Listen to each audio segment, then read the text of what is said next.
Baik. Bismillahirrahmanirrahim. Assalamualaikum warahmatullahi wabarakatuh, Bapak dan Ibu semua yang kami Waalaikumsalam hormati. warahmatullahi wabarakatuh, Pak Afid. Sehat-sehat, Ibu. Alhamdulillah. Alhamdulillah. Baik, Bapak dan Ibu. Alhamdulillahirabbil alamin. Puji dan syukur kepada Allah. Selawat dan salam buat junjungan kita Nabi Muhammad Shallallahu Alaihi Wasallam. Kami mengucapkan terima kasih kepada Bapak dan Ibu yang sudah berkenan hadir. Tentunya yang hadir pada malam hari ini sepertinya ada yang di luar member grup ya. Di luar member grup berarti ada baiknya saya perkenalkan diri terlebih dahulu. Sekali lagi kami mengucapkan terima kasih kepada Bapak dan Ibu yang sudah berkenan hadir pada malam hari ini. Perkenalkan, saya Afid Leonardo dari Lembaga Pendampingan Publikasi Ilmiah dan Konsultasi Karir Dosen Go Akademika yang bermarkas di Bandung. Kebetulan kami sudah berdiri dari 2019. Selama ini memang fokusnya adalah memberikan layanan pendampingan, konsultasi, dan edukasi di bidang publikasi ilmiah. Kalau konsultasi dan pendampingan juga ada di bidang kenaikan pangkat dosen. Pada malam hari ini, jadi ini pertama kami mohon maaf, saya mewakili teman-teman di Go Akademika mohon maaf. Kenapa? Karena pengumuman kegiatannya sangat mendadak, sangat mendadak. Jadi mungkin Bapak dan Ibu juga agak kaget mendapatkan informasinya. Tapi sebetulnya, jadi saya cerita dulu sedikit. Sebetulnya minggu yang lalu kami mengadakan webinar, mengadakan Zoominar pelatihan dengan Dewan Pimpinan Pusat Independen Pekerjaan Kerja Sosial Profesional Indonesia. Lalu pada pelaksanaan kegiatan itu ada rekan kami Pak Yogi, mudah-mudahan sudah hadir. Beliau kami lupa mengontak sehingga beliau nggak hadir di kegiatan itu. Jadi sebagai permohonan maaf dari saya sampaikan ke beliau kalau Bapak butuh konsultasi dan segala macam, saya siap Pak kapanpun pro bono, nggak usah dipikirin kegiatan-kegiatannya khusus untuk Bapak. Nah, lalu kemarin saya coba jadwalkan Pak Yoga Adi Prayoginya nggak bisa, lalu menyampaikan besok saya bisa Pak Afid jam 7. Nah, itu alasan yang pertama kenapa tiba-tiba kami adakan. Nah, lalu alasan yang kedua, memang untuk menghidupkan kembali kultur akademik, dan saya bersama teman-teman, bersama Pak Irwandi juga sudah hadir, itu memang melaksanakan kegiatan secara rutin offline. Jadi mulai kembali karena mahasiswa juga sudah masuk secara offline, rekan-rekan dosen juga sudah kembali ke kelas, dan pembelajaran juga hampir bisa dikatakan sudah, ya kalau di UIN Bandung sudah boleh full untuk pertemuan tatap muka. Jadi kami melaksanakan kembali kegiatan-kegiatan yang sifatnya tatap muka. Salah satunya yang sudah kami laksanakan dari jauh-jauh beberapa tahun yang lalu yaitu ngaji jurnal. Jadi saya perkenalkan kepada Bapak dan Ibu sedikit dulu. Ngaji jurnal ini dulu pernah diprotes sama teman-teman dari UKI, Universitas Kristen Indonesia. Pak Afid itu ngaji jurnal, kami yang Kristen boleh ikut gak? Katanya, boleh. Jadi penggunaan istilah ngajinya itu diambil dari kata kaji sebetulnya. Bukan berarti ini mengaji kitab suci Al-Quran, kan karena kebetulan saya dari UIN dan saya beragama Islam, bukan mengaji soal Al-Quran. Jadi penggunaan istilah saja Bapak dan Ibu. Jadi Bapak dan Ibu yang tidak beragama Islam pun tidak ada masalah karena kita tidak akan membahas soal agama dalam pertemuan ngaji jurnal ini. Jadi hanya pilihan katanya saja. Nah, kalau Bapak dan Ibu berdomisili tidak terlalu jauh dari UIN Bandung, kami melaksanakan setiap hari Senin jam 4 sore.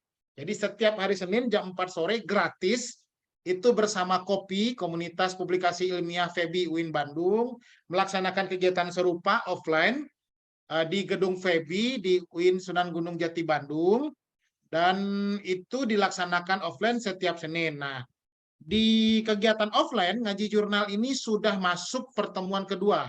Minggu depan, Senin minggu depan kami akan masuk akan masuk di pertemuan ketiga. Pertemuan ketiga tuh kita akan bahas materinya adalah bagaimana merumuskan judul yang acceptable. Nah, karena berderasnya permintaan kepada saya pribadi, kepada Pak Irwandi, kepada teman-teman, Pak Afid, saya jauh dari UIN Bandung. Gimana kalau didaringkan? Gimana kalau dihybridkan? Saya jawab, aduh kayaknya susah. Kemarin juga ada kolega dari Garut, Pak Afid saya nggak keburu. Pak Afid saya dari apa Cimahi itu dari mana saya lupa Pak Afid saya nggak keburu ke sana. Nah maka dari itu kami ambil inisiatif saya ngobrol ke Pak Irwandi ya udah kita laksanakan kembali kita hidupkan kembali ngaji jurnal offline jadi yang disingkat dengan ngajol itu targetnya kita ada 12 kali pertemuan rutin. Jadi Bapak dan Ibu, kalau Bapak dan Ibu berharap hanya sekali pertemuan langsung jagoan, tolong tidak usah ikut karena ini kegiatannya rutin dari pertemuan pertama sampai pertemuan ke-12 itu berdasarkan kurikulum literasi publikasi ilmiah yang kami susun dari pengalaman kami selama ini sebagai konsultan di bidang publikasi ilmiah. Jadi karena itu 12 kali pertemuan jadi istilahnya kalau kami menyebutnya ini mah pelatihan beneran, bukan pelatihan-pelatihan sejam, 2 jam, 3 jam tutup langsung jadi jagoan. Nah, maka pada pertemuan pertama kita akan bicara hal yang paling fondasi kenapa dosen atau misalnya teman-teman peneliti, teman-teman widyai suara melakukan publikasi ilmiah dan umumnya jurnal. Maka pada hari ini saya dengan mengucapkan Bismillahirrahmanirrahim, kita buka ngaji jurnal volume 1 nomor 1 online via Zoom, dilaksanakan secara gratis, jangan khawatir, tidak ada biaya pendaftarannya. Pada hari ini mudah-mudahan menjadi amal ibadah bagi saya, menjadi amal ibadah bagi Pak Irwandi, bagi teman-teman Go Akademika, menjadi manfaat bagi Bapak dan Ibu, dan waktu yang kita habiskan menjadi amal ibadah bagi kita semua. Amin, amin, ya robbal alamin. Baik Bapak dan Ibu, Bismillahirrahmanirrahim. Terima kasih sudah bergabung. Saya akan coba share PowerPoint terkait pertemuan malam hari ini. Nah, Bapak dan Ibu nanti nggak usah capek-capek bilang, Pak Afid, ini PPT-nya di-share, PPT-nya di-share. Nah, seperti biasa, saya bikin PowerPoint itu nggak banyak, jadi hanya sedikit. Oke, kita akan mulai dari publikasi ilmiah dosen. Nah, ketika kita bicara publikasi ilmiah dosen, berarti kita bicara sebetulnya tridharma perguruan tinggi dari dosen itu sendiri. Nah, Bapak dan Ibu pasti tahu tuh, kalau dalam tridharma, tridharma pertama yaitu pengajaran, mengajar di kelas, itu udah ada yang ngurus biasanya. Udah pasti ada yang ngurus Wadek 1, bidang akademik, lalu ada TU, jadwalnya sudah pasti, mata kuliahnya pasti, berapa SKS-nya pasti, bahkan jam kuliahnya pun pasti, mahasiswanya pasti, berapa angka kredit yang didapatkannya pasti. Jadi dalam pengalaman kami mendampingi kenaikan pangkat, jarang sekali kami temukan dosen itu kekurangan angka kredit dari KUM A. Jarang sekali. Lalu ada KUM B. Nah, yang akan kita bahas malam ini. Lalu ada KUM C, pengabdian masyarakat. Nah, untuk KUM pengabdian masyarakat itu biasanya nggak terlalu rumit jika Bapak dan Ibu, ya kalau yang kami di UIN biasanya kontak ketua DKM, lalu minta waktu untuk mengisi materi pengajian subuh misalnya, lalu dapat surat keterangan atau undangan, sudah pengabdian masyarakat nggak terlalu rumit. Nah, maka yang selalu menjadi persoalan bagi dosen adalah urusan kumbe, urusan penelitian, atau konkretnya urusan publikasi ilmiah. Pasti itu yang jadi masalah. Pasti itu yang selalu jadi persoalan. Kenapa? Karena memang sangat jarang perguruan tinggi yang membentuk lembaga khusus untuk mendampingi dosen-dosen di bidang publikasi ilmiah. Paling pun kalau ada, mengadakan pelatihan-pelatihan sekali jalan, mengundang misalnya ahli-ahli, mengundang penulis-penulis yang hebat, penulis-penulis yang jagoan Scopus biasanya, atau mengundang pejabat-pejabat dari kementerian, lalu setelah pelatihan beres, Bapak dan Ibu yang jadi peserta tetap saja bingung. Tetap saja dikembalikan kepada diri sendiri. Kalau orangnya berbakat, berminat, jagoan, sudah punya fondasi publikasi ilmiah, fondasi menulis artikel ilmiah, ya jalan. Kalau yang pemula gimana ya? Kalau yang pemula tetap saja babak belur, tetap saja kesulitan. Kenapa? Karena memang kita di Indonesia, tidak hanya bagi mahasiswa, tapi bagi dosen, itu rata-rata memang literasi publikasi ilmiahnya rendah. Kenapa rendah? Karena memang saat kuliah S1, saat kuliah S2, bahkan saat kuliah S3, tidak benar-benar disiapkan untuk publikasi ilmiah. Yang dilakukan apa? Yang dilakukan biasanya dituntut. Lulus S2 harus ada jurnal Sinta 4 misalnya. Lulus S3 harus ada terbit jurnal Scopus misalnya, atau internasional menengah misalnya. Yang ada itu tuntutan, tapi kalau pendampingan jarang ada. Nah, namun kalau kemampuan mengajar itu udah dapat dari kuliah biasanya. Maka ini jadi persoalan. Satu. Lalu yang kedua, persoalan yang sering muncul, seringkali dosen mengalami pubertas publikasi ilmiah. Jadi, saya menyebutnya masa pubertas publikasi ilmiah. Apa itu pubertas publikasi ilmiah? Mungkin Bapak dan Ibu mulai ingat-ingat nanti. Apa yang menjadi tren langsung diikuti. Misal nih ya, misal. Kalau yang puber, yang remaja puber, lagi tren K-pop, K-pop, semuanya Korea. Makanan Korea, baju Korea, film Korea, bahasa Korea. Lagi tren, kalau zaman saya itu trennya boy bandnya Westlife misalnya, itu Westlife, rambut belah tengah, kan kayak gitu. Itu masa-masa pubertas. Nah, pubertas publikasi ilmiah apa? Zaman heboh-heboh Scopus, semuanya Scopus. Apakah betul yang bersangkutan membutuhkan publikasi ilmiah Scopus?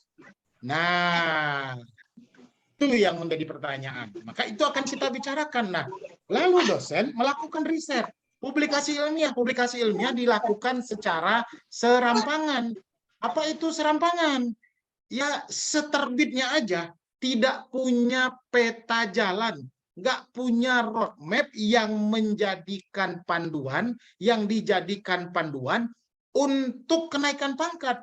Sehingga menerbitkan itu tidak memiliki dasar tertentu. Misal, lagi orang nih terbit Sinta 2, tetangga terbit Sinta 2, pengen terbit Sinta 2.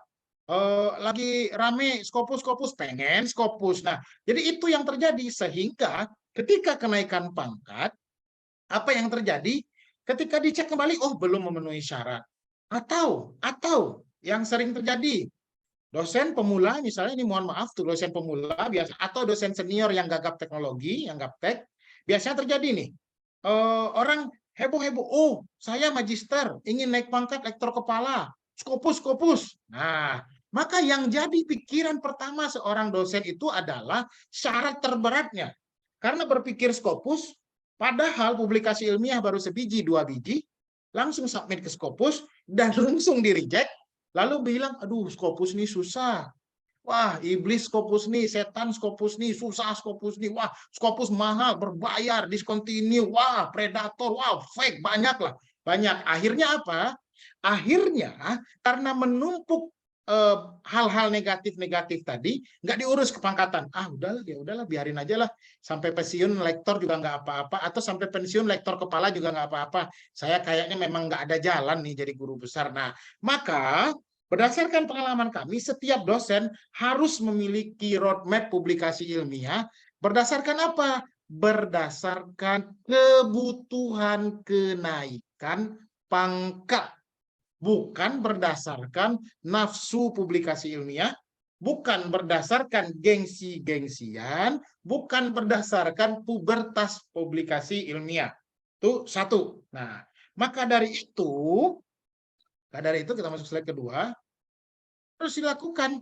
Nah, yang harus dilakukan oleh Bapak dan Ibu adalah memahami aturan main dari karir dosen. Kenapa? Karena percuma publikasi ilmiah kalau tidak sesuai atau tidak memenuhi persyaratan untuk kenaikan pangkat. Oke. Pak Fit, Kum A dibahas nggak? Nggak, Kum A tanya aja ke kepegawaian. Kum C gimana? Kum C gampang, minta aja ke Pak Kajur, minta ke Ketua DKM, beres itu mah. Gampang itu bagian itu. Nah, kita bahas Kum B, publikasi ilmiah. Nah, publikasi ilmiah inilah yang menjadi kunci utama kenaikan pangkat dosen. Nah, ini yang menjadi kunci utama kenaikan pangkat dosen. Dan kalau Bapak dan Ibu dosen, pasti permainan ini ditujukan untuk memenuhi angka kredit. Nah, POPAK, Pedoman Operasional Penilaian Angka Kredit, yang kabarnya akan berganti di bulan Juni 2023, kabarnya, saya dapat kabar anginnya, tapi belum keluar, draftnya saya juga belum terima, satu. Yang kedua, memahami syarat khusus untuk kenaikan pangkat. Yang ketiga, syarat pelengkap. Yang terakhir itu mengerti cara menghitung angka kredit publikasi ilmiah. Oke, pertama kita bahas syarat khusus. Bahas syarat khusus dulu. Apa itu syarat khusus? Syarat khusus adalah publikasi ilmiah yang mana Bapak dan Ibu menjadi penulis utama di artikel itu. Saya contohkan, saya berikan contoh. Bapak dan Ibu seorang magister. Masa kerja misalnya sudah 8 tahun. Lalu pengen naik ke lektor kepala, tapi nggak pengen ngambil doktor. Kenapa nggak pengen ngambil doktor, Kang Hafid? Males. Kenapa males? Duitnya mahal. Saya nggak bercita-cita. Saya hanya ibu-ibu rumah tangga yang nyambi jadi dosen, atau dosen ibu-ibu yang nyambi jadi ibu rumah tangga. Cukuplah, saya nggak usah doktor, saya magister aja. Banyak nggak yang kayak gitu? Nah. Katanya ya, harus diapalin. Harus diapalin kalau. Oke, siap. Nah, banyak yang kayak gitu, banyak. Jadi banyak magister mentok di lektor karena terhalang syarat khusus ke lektor kepala. Oke. Syarat khususnya apa? Syarat khusus memiliki artikel yang terbit di jurnal bereputasi, atau bahasa sederhananya di jurnal yang terindeks Scopus garing WOS atau WOS sebagai penulis utama. Itu penulis utama yang mana di artikel itu nama dari Bapak dan Ibu berada pada urutan pertama, satu. Lalu yang kedua, dalam proses publikasi itu atau dalam proses korespondensi, email atas nama Bapak dan Ibu yang dipakai. Itu disebut penulis utama. Kalau saya tunggal gimana? Kalau saya tunggal gampang lah. Udah nggak ada penulis kedua. Penulis pertama, penulis tunggal sudah pasti langsung menjadi penulis utama. Oke. Nah, itu syarat khusus. Nah, kebanyakan dari kita itu, kebanyakan dari Bapak dan Ibu dosen, setelah mendengar syarat khusus, oh harus Scopus, langsung terbayang sesuatu yang berat. Nah, karena terbayang sesuatu yang berat, tidak dilakukan apapun. Nggak dilakukan apapun. Padahal yang benar adalah dilengkapi dulu syarat pelengkap. Apa itu syarat pelengkap? Publikasi ilmiah selain dari syarat khusus. Misalnya Scopus selain dari Scopus. Apa itu ya? Jurnal internasional menengahkah? Jurnal Sinta 3, Sinta 4, Sinta 5, Sinta 6 kah? Jurnal nasional kah? Nah, syarat pelengkap ini dilengkapi dulu. Nanti baru ke syarat khusus. Kok gitu Pak Abid? Nah, kenapa begitu? Karena Bapak dan Ibu perlu pahami, kalau Bapak dan Ibu adalah penulis pemula, baru-baru menulis artikel jurnal, baik itu biasanya dosen muda atau dosen senior yang agak gagap teknologi, menulis artikel ilmiah, menerbitkan artikel ilmiah itu adalah karir. Kami menyebutnya karir kepenulisan ilmiah. Kalau karir, maka harus dimulai dari paling bawah. Dimulai dari level terbawah. Itu mestinya. Nah, saya ulangi, kebanyakan kita ketika mengetahui syarat khususnya Scopus, kita pengen terbitnya ke Scopus dulu, baru ke jurnal lain. Itu salah. Yang benar, terbitkan dulu di level terbawah, sehingga skill pengetahuan, pengalaman kita terasah dengan baik, naik ke level berikutnya, barulah menyentuh Scopus, maka barulah peluang untuk kenaikan pangkat tadi ada. Nah, kebanyakan kita terbalik. Yang mau jadi profesor juga kayak gitu. Dihajarnya dulu Scopus, mentok, di-reject, langsung down. Langsung pundung kalau kata bahasa orang Sunda. Langsung manggo kalau bahasa orang Minang. Nah, langsung udah down. Ah, ya udahlah, saya kayaknya nggak mungkin jadi guru besar. Bapak dan Ibu, saya ceritakan, saya bagi pengalaman sedikit. 2 tahun yang lalu, kami pernah mendampingi seorang dosen senior yang sudah 12 tahun di lektor kepala. Nah, saya ulangi ya. 12 tahun di lektor kepala 700, dosen senior, tidak memiliki Google Scholar. Oke? Kalau saya bilang tidak memiliki Google Scholar, jangan tanya lagi punya publikasi ilmiah atau tidak. Google Scholar aja nggak punya, apalagi publikasi ilmiah. Nah, sekarang udah jadi profesor. Loh, kok bisa? Ya karena ada prosesnya, ada langkah yang ditempuh. Maka dari itu, penyakit utama itu yang harus dihilangkan. Menyelesaikan yang ringan dulu, baru masuk ke menyelesaikan yang berat. Oke, pahami syarat khususnya. Kerjakan syarat pelengkap. Nah, lalu berikutnya, hitung angka kreditnya. Kita masuk, hitung angka kredit. Syarat pelengkap gimana Pak Afif? Syarat pelengkap terserah aja. Buku boleh, proceeding boleh, jurnal boleh. HKI boleh nggak? HKI kecil. Nulis di media massa boleh nggak? Nulis media massa nggak ngaruh. Jadi yang paling mantap apa? Ya paling buku dan jurnal. Kalau buku gimana? Kalau buku 1 kali setahun. Berapa angka kreditnya? Angka kreditnya normalnya 40, tapi mohon maaf, berdasarkan pengalaman kami amat sangat jarang buku ajar, buku yang masuk ke KUM B diberikan KUM 40. Amat sangat jarang. Kecuali memang buku yang Bapak Ibu buat itu levelnya gimana ya? Levelnya kitab lah. Levelnya benar-benar sesuatu yang luar biasa lah. Sesuatu yang baru untuk sumbangan ilmu pengetahuan. Tapi kalau barunya hanya 1 bab, atau barunya hanya menggabung-gabungkan topik lain ke buku Bapak dan Ibu, itu mohon maaf. Saya pesimis untuk dapat angka kredit 40. Berapa kita pantas menilai buku kita? Paling aman 25, itu udah gede. Udah gede itu. Oke, buku ajar 1 kali setahun, angka kreditnya 25. Fix. Wah, tapi Pak Afid di aturan 40. Udah percaya saya. Percaya saya bagian ini. Oke, 1. Lalu yang kedua, buku seperti apakah yang akan masuk ke KUM B? Nah, mohon maaf, saya membagi lagi. Ada buku yang ditulis untuk kenaikan pangkat, karir, ada buku yang ditulis untuk popularitas, ada buku yang ditulis untuk, apa istilahnya ya? Kalau dibilang cari duit, nggak masuk juga. Untuk pasar lah, untuk pasar. Untuk memenuhi kebutuhan pasar. Nah, buku apa yang paling aman untuk memenuhi KUM publikasi ilmiah, KUM penelitian? Buku yang judulnya atau yang topik utamanya menggambarkan mata kuliah. Oke, saya ulangi. Buku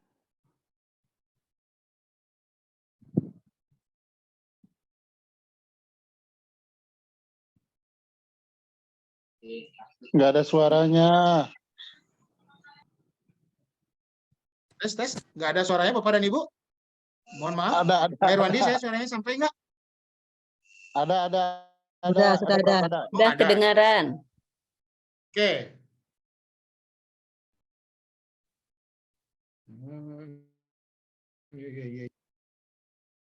Nah, hilang lagi nih. Saya cek sinyal dulu, aman?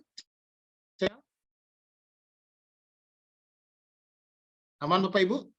Sinyalnya sampai? Aman, Pak. Aman, Oh, aman. oke. Terima kasih Bu Norma. Nah, oke, saya lanjut. Tadi kita bahas buku. Dalam membuat buku, kalau misalnya kita menginginkan buku kita itu sebentar.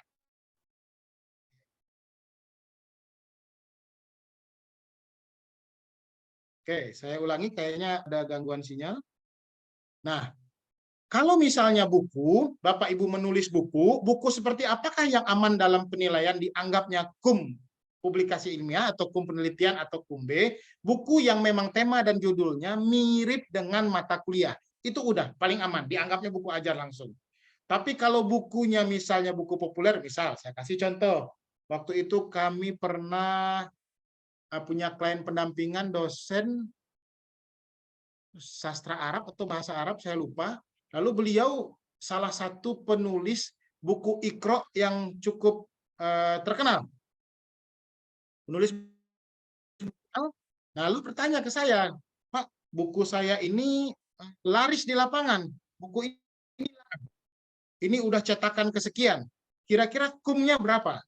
Nah, saya buka bukunya, saya baca, oh ini mah buku Iqra, Bu. Iya, buku Iqra, Pak. Tapi Ibu adalah dosen bahasa Arab. Kalau Ibu nulis buku Iqra, saya agak ragu itu dianggap ke kumbe. Nah, maka kalau Bapak dan Ibu akan menulis buku untuk kumbe, untuk kum penelitian, pastikan judulnya, temanya, topiknya diambil dari mata kuliah. Oke, itu satu. Buku kumnya 25. Hanya akan dihitung, bukan hanya boleh, mohon maaf, hanya akan dihitung 1 terbitan buku selama setahun. Kalau misalnya punya 10 gimana dalam 1 tahun?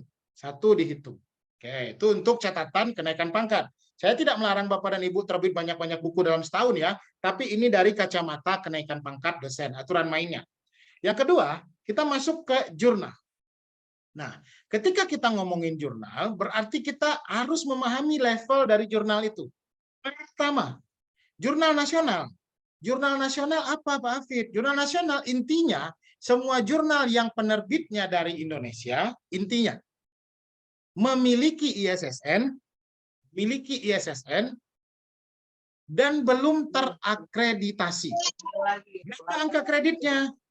Angka kreditnya berapa? Angka kreditnya 10 poin. Berapa maksimal dalam setahun kita menerbitkan jurnal nasional? Nah, kalau kita menghitung untuk kenaikan pangkat, maka jumlah kum yang berasal dari jurnal nasional doang, itu ada batasnya. Kalau saya tidak salah, tidak boleh melebihi 50% kebutuhan keseluruhan untuk kum penelitian. Jadi jurnal nasional itu 1 memiliki ISSN, 2 penerbitnya di Indonesia, 3 dia belum terakreditasi. Nah, untuk memastikan dia belum terakreditasi mudah. Kalau jurnal nasional buka saja web jurnalnya. Saya berikan contoh. Sebentar.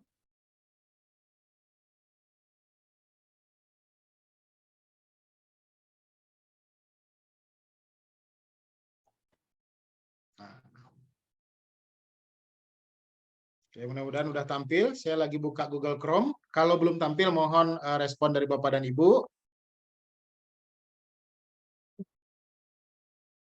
Oke.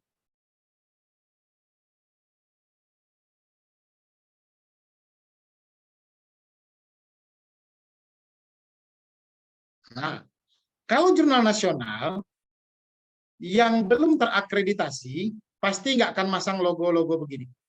Logo Sinta. Nah, Sinta ini akreditasi. Nah, Sinta sendiri ada 6 peringkat, 6, 5, 4, 3, 2, 1, nanti kita bahas. Nah, dia pasang logo ginian. Kalau jurnal nasional seperti ini, nggak ada logo Sintanya. Nah, namun Bapak dan Ibu perlu periksa ulang ISSN jurnal tersebut. Kenapa? Karena bisa saja itu jurnalnya palsu. Ada, Pak Hafid? Ada. Jadi harus tetap cek and recheck. Oke. Periksa ISSN-nya. Biasanya kalau jurnal yang baik, ketika ISSN-nya dicek ke BRIN, oke, saya coba cek informasi daftar terbitan ISSN. Oke, yang paling gampang itu saya coba branding tadi jurnal dan bisnis. Oke, bisa dicek namanya, tapi kadang-kadang nama itu dempet-dempet dengan terbitan lain. Yang paling aman kita cek ISSN-nya. Oke, mohon maaf, loading. Ambil ISSN-nya. Kalau sekarang, nah ada ini. Nah, kalau ada begini berarti benar. Nah, kalau misalnya nggak ketemu namanya nih, maka ISSN adalah kata kunci. Cari ISSN-nya. Nah, kalau ISSN-nya dimasukin nggak nongol, maka jangan terbit di situ. Kecuali pengelola jurnalnya sudah menyampaikan statement. Apa? Bapak dan Ibu, penulis kami, ini volume 1 nomor 1. Setelah artikel ini terbit, barulah ISSN kami urus. Misalnya, saya kasih contoh. Jadi, ini. Nah, misalnya kayak gini, jurnal ini baru menerbitkan volume 1 nomor 1 dan sedang mengurus ISSN. Nah, kalau sedang mengurus ISSN, maka tidak apa-apa juga Bapak dan Ibu terbit di situ. Oke, satu sekali lagi, pastikan setiap jurnal. Jurnal nasional akreditasi Sinta, jurnal internasional bereputasi, cek ISSN-nya. Kalau ISSN-nya tidak ada, dipastikan fake jurnal. Jurnalnya palsu, jangan terbit di situ. Kalau terbit gimana Kang Hafid? Kalau terbit 0. Kumnya 0. Oke, kumnya 0. Oke. Kita balik lagi ke yang tadi. Balik lagi ke materi. Level kedua. Level kedua adalah jurnal nasional terakreditasi atau bahasa yang lebih umumnya jurnal Sinta. Oke, jurnal Sinta saya tunjukkan dulu. Oke, jurnal Sinta. Sinta. Mudah-mudahan muncul. Oke, nah. Jurnal Sinta terdiri dari 6 peringkat. Ini Bapak dan Ibu ya, mudah-mudahan sudah muncul. Kalau belum muncul, web Sinta sedang saya buka, mohon respon. Sinta 1, Sinta 2, Sinta 3, Sinta 4, Sinta 5, Sinta 6. Oke, saya jelaskan dulu. 1 peringkat tertinggi, 2 peringkat nomor 2, 3 peringkat nomor 3, 4 peringkat nomor 4, 5 peringkat nomor 5, 6 peringkat nomor 6. Jadi makin kecil angkanya, makin tinggi peringkatnya. Nah, kita bahas angka kreditnya. Sinta 6 itu angka kreditnya 15. Oke, Sinta 6 15. Jadi kalau Bapak dan Ibu tunggal terbit di Sinta 6 dapat angka kredit 15. Lebih tinggi 5 poin dibandingkan jurnal nasional. Sinta 5 itu angka kreditnya juga 15. Oke, saya ulangi. Sinta 6 15, Sinta 5 15. Maka jika Bapak dan Ibu sedang berstrategi mengumpulkan kum atau angka kredit, terbit di Sinta 6 jauh lebih mudah daripada di Sinta 5. Tapi angka kredit yang diperoleh sama, kumnya sama. Maka kalau ingin mudah dapat kum 15, ya sudah, di Sinta 6 aja submit, nggak usah Sinta 5. Tuh. Lalu yang kedua, Sinta 4, angka kreditnya 20 jika Bapak dan Ibu tunggal. Sementara itu, Sinta 3 juga 20. Padahal menembus Sinta 3 lebih susah, hampir 1,5 kali lipat daripada menembus Sinta 4. Maka jika Bapak dan Ibu sedang mengumpulkan angka kredit, bukan memenuhi suatu syarat, misal dapat bantuan, lalu harus terbit di Sinta 3, ya berarti ya harus Sinta 3. Tapi kalau sekedar mengumpulkan kum, maka pilihlah Sinta 4. Kenapa? Karena lebih mudah daripada Sinta 3, sementara itu angka kreditnya tetap 20 atau seperti Sinta 3. Oke, lanjut. Mulai masuk kita ke yang susah. Sinta 2. Apa itu Sinta 2? Sinta 2, aduh, slotnya sedikit, jurnalnya sedikit, menembusnya susah, umumnya sudah meminta kita artikelnya dalam bahasa Inggris. Susahlah. Nah, sayangnya jurnal Sinta 2 ini angka kreditnya hanya 25.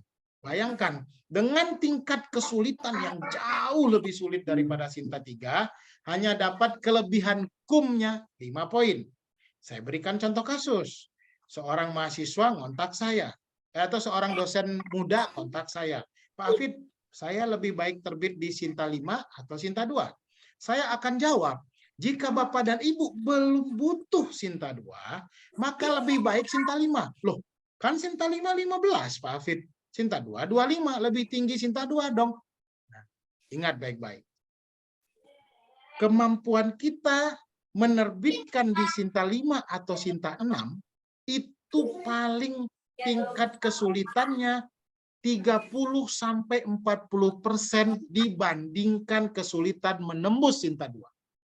Bayangkan, jika Bapak dan Ibu bikin artikel 2 literatur review, tidak terlalu susah, umumnya tembus itu ke Sinta 6, jika setahun bisa menerbitkan 2 Sinta 6, dapat kum 30. Sementara kalau setahun hanya mampu menembus 1, 1 buah doang. Sinta dapat kumnya hanya 25. Saya ulangi, menembus Sinta 2 itu berkali-kali lipat lebih susah daripada menembus Sinta 5 dan Sinta 4. Jadi kalau tujuannya mengumpulkan kum atau memenuhi syarat pelengkap atau hanya naik pangkat dari asisten ahli ke lektor, dari lektor 200 ke lektor 300, ya nggak usahlah Sinta 2. Sinta 4, Sinta 5, Sinta 6 secara aturan sudah memenuhi syarat. Nah, jadi jangan terbawa arus, jangan terbawa pubertas publikasi ilmiah. Sinta 2, Sinta 2. Lihat senior terbit di Sinta 2, lihat tetangga terbit Sinta 2, kita menjadi percik, termotivasi, ya kalau saya menyebutnya termotivasi ugal-ugalan, pengen juga Sinta 2, padahal nembus Sinta 5 juga belum pernah. Mohon maaf, yang paling bagus dimulai dari bawah. Oke, kita lanjut. Sinta 1 kalau belum terindeks Scopus, itu kumnya juga 25. Tapi kalau udah terindeks Scopus, dicek lagi. Kalau sudah ada impact faktornya kumnya 40, kalau belum ada impact faktor kumnya 30. Oke, ulangi Bapak dan Ibu ya. Nah, jurnal level kedua yaitu jurnal terakreditasi. Untuk ceknya, saya contohkan misalnya jurnal berikut.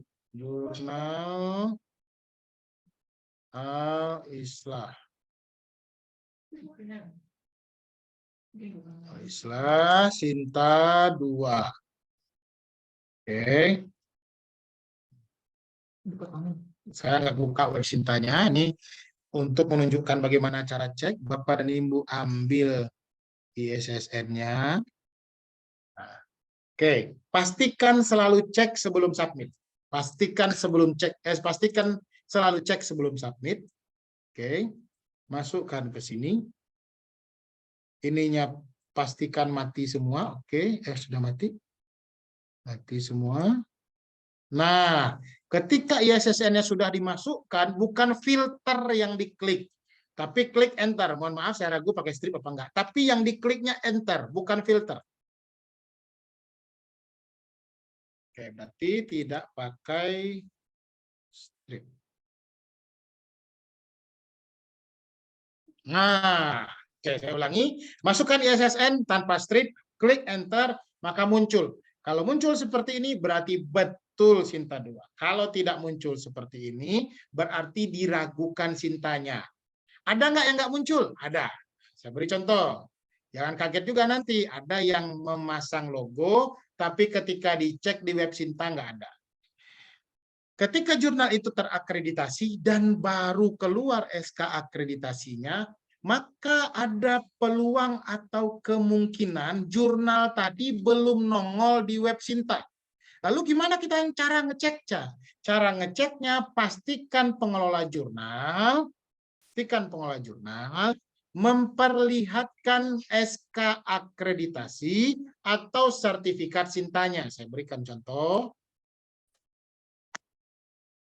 Kalau sudah ada sertifikat Sintanya, meskipun ketika dicek ke web Sinta dia nggak ada, maka tetap dihitung sebagai jurnal terakreditasi Sinta. Tapi Pak Hafid, nanti artikel yang terbit di situ tidak ke-record ke data Sinta. Maaf, bukan tidak ke-record, tapi belum ke-record. Kapan ke-recordnya? Ke-recordnya tunggu aja ketika jurnal tadi muncul di web Sinta. Oke, jadi satu, sudah terakreditasi tapi belum muncul di web Sinta, dibuktikan dengan sertifikat akreditasi, satu. Atau yang kedua, tidak muncul di web Sinta, tidak ada sertifikat akreditasi, tapi bisa menunjukkan SK akreditasi. Contoh, banyak nih. Karena banyak juga yang protes, Pak Hafid, ini mana sih untuk lihat SK? Klik di sini. Nah, ini contoh. Jadi kalau pengelola jurnalnya rapi, pasti melampirkan yang seperti ini. Kalau yang begini-begini, nah, yang begini-begini, nah surat seperti ini, Bapak dan Ibu bisa dicek di web Arjuna. Web Arjuna Sinta. Ketika jadi Google Arjuna Sinta. Pengumumannya ada di situ biasanya. Oke, itu web penting. Lanjut, yang kedua, kalau mengklaim cek ISSN ke web Cintanya. Kalau sudah nongol berarti benar, kalau tidak nongol kembali ke yang sebelumnya. Oke, lanjut. Kita lanjut ke level berikutnya. Oke, level berikutnya, Cinta tadi 15, 20, 25. Level berikutnya adalah jurnal internasional. Nah, ini ladang tertipu biasanya. Ladang penulis Indonesia tertipu biasanya di sini. Jurnal internasional. Nah, kebanyakan penulis Indonesia berpikir jurnal internasional adalah jurnal berbahasa Inggris, sehingga ketika dapat email call for paper atau melihat call for paper di jurnalnya atau melihat ketika buka web Simago JR ada iklan atau ads di situ dari pihak pengelola jurnal, diklik melihat jurnal tadi berbahasa Inggris, maka menganggapnya jurnal internasional. Tidak.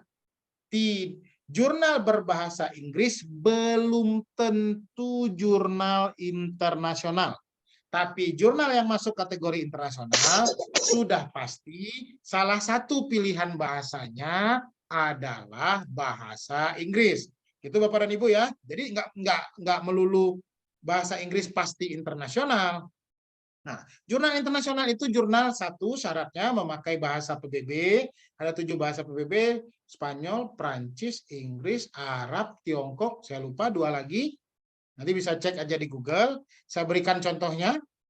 Nah, itu syarat pertama. Syarat kedua adalah,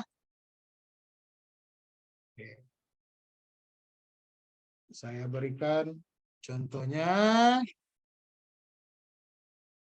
Oke. Nah, setelah kita cek bahasanya, nah ini supaya nggak ketipu, karena kalau ketipu, kasihan kumnya, sayang kumnya. Oke. Setelah kita cek persoalan bahasa tadi, maka cek 3 ekosistem publikasi ilmiah.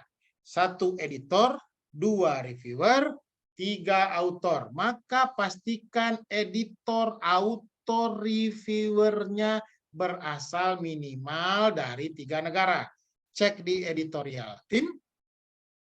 Perhatikan negara-negara asal editornya, kalau hanya Indonesia doang, atau kalau hanya India doang, atau kalau hanya 1 negara, mohon maaf, tidak masuk kategori internasional. Itu. Lalu yang kedua, cek reviewernya. Kalau reviewernya hanya berasal dari 1 negara, meskipun bahasanya bahasa Inggris yang sudah bagus banget, sorry, tidak masuk kategori internasional. 3, periksa artikel yang terbit. Artikel yang terbit, penulis-penulisnya setidaknya berasal dari 3 negara juga. Misal ini Indonesia, ini luar Indonesia. Ini Indonesia, ini luar Indonesia, ini luar Indonesia. Dan begitulah caranya. Nah, kalau sudah memenuhi editor, autor, reviewer tadi berasal dari 3 negara lebih, sudah berbahasa PBB atau sederhananya berbahasa Inggris, belum selesai persoalannya. Lanjut lagi, cek. Apakah jurnal tadi terindeks di 3 database pengindeks yang diakui oleh POPAK terbaru? Mohon maaf, DOAJ nggak masuk. Nah, salah aja duluan. Mohon maaf, DOAJ sudah tidak masuk tertulis. Apa yang tertulis di aturan? 1 indeks Copernicus, 2 indeks CABI, 3 indeks EBSCO, opsi. Maka setelah itu pastikan lagi. Waduh, panjang Pak Afid. Ya iya, panjang Bapak dan Ibu. Jadi ini memang literasi. Nah, pastikan lagi beneran terindeks atau tidak. Karena bisa saja, bukan bisa saja, karena banyak sekali jurnal yang hanya memasang logo-logo saja. Tujuannya apa? Tujuannya pasti nipu. Kenapa? Karena kebanyakan orang ketipu oleh logo-logonya. Oke, misalnya mengaku Copernicus, klik. Jurnal yang dikelola dengan benar, kalau ada logonya, diklik dan pasti mengarah ke lembaga pengindeks. Kalau nggak mengarah ke lembaga pengindeks, kita sudah patut curiga. Maka kita harus cek ulang. Nah, ada nih di lembaga pengindeks, maka benarlah jurnal ini masuk kategori internasional. Aman jaya, lancar, luncur, barokah. Berapa angka kreditnya? Angka kreditnya setara Sinta 3, 20 poin. 5 poin di bawah Sinta 5. Oke, saya ulangi. Jurnal internasional berbahasa Inggris, editor, author, reviewer, lebih dari 3 negara, terindeks di database pengindeks menengah atau pengindeks global yang diakui oleh Kemdikbud melalui POPAK, Copernicus, EBSCO, CABI, angka kreditnya 20. Oke, Pak Hafid, kalau ada jurnal internasional berbahasa Inggris tidak terindeks lembaga itu gimana? 10. Pak Hafid, kalau ada jurnal internasional, autor, editor, reviewernya tidak lebih dari 3 negara, 10. Setara dengan jurnal nasional. Oke, paham Bapak dan Ibu ya? Pak Hafid, kalau ada jurnal discontinue gimana? 20. Oke, kita lanjut. Lanjut ke level yang paling populer, yaitu jurnal internasional bereputasi. Jurnal internasional bereputasi artinya apa? Jurnal yang sudah memenuhi kaidah internasional tadi, lalu terindeks di lembaga pengindeks bereputasi yang diakui oleh pemerintah melalui kementerian. Apa saja lembaga pengindeksnya? Oke, saya bukain. Pertama Scopus, yang kedua Web of Science. Oke, aduh, benar nggak disuruh. Oke. Oke, Bapak dan Ibu, kalau si jurnal tadi terindeks di Scopus, apakah dia otomatis angka kreditnya 40? Tidak. Ada lagi aturannya. Terindeks di lembaga pengindeks bereputasi memiliki faktor dampak atau berimpact faktor. Apa itu? Nah, web satu lagi yang dibutuhkan untuk cek-cek. Simago JR, Simagor, atau SJR. Oke. Satu web Scopus. Dua, kalau Web of Science-nya MJL Clarivate, tempat ceknya, sorry. MJL. Nah, oke. Saya ulang. Scopus untuk ngecek terindeks di Scopus apa enggak. Simagor untuk memeriksa impact faktornya, atau yang sering disebut dengan PIKI-nya, kuartilnya. Tapi mohon maaf, kuartil hanya pemeringkat, bukan masuk ke impact factor. Impact factor adalah SJR, Simagor Journal Rank-nya. Oke. Ketika Bapak dan Ibu menemukan sebuah jurnal, cari jurnal, oke? Menemukan jurnal atau mencari jurnal yang terindeks Scopus. Kalau menemukan berarti kita buka webnya, lalu dia mengaku indeksnya Scopus. Nah, mengaku indeksnya Scopus, memasang logo Scopus dan bilang terindeks di Scopus atau indexed by Scopus, maka kita harus periksa. Oke, jangan buru-buru percaya. Harus periksa. Cara periksa? Buka web scopus.com. Nah, oke, saya coba tunjukkan satu jurnal yang apa ya? Saya pilih satu aja dulu. Misalnya ini. Oke. Kita ketemu web jurnalnya. Nah, ketika kita ketemu web jurnal, apa yang kita lakukan? Satu, yang selalu wajib, periksa ISSN. Itu akte kelahirannya, akte kelahiran jurnal, wajib diperiksa. Ada ISSN nggak? Berapa ISSN-nya? Benar nggak ISSN-nya? Nah, cek.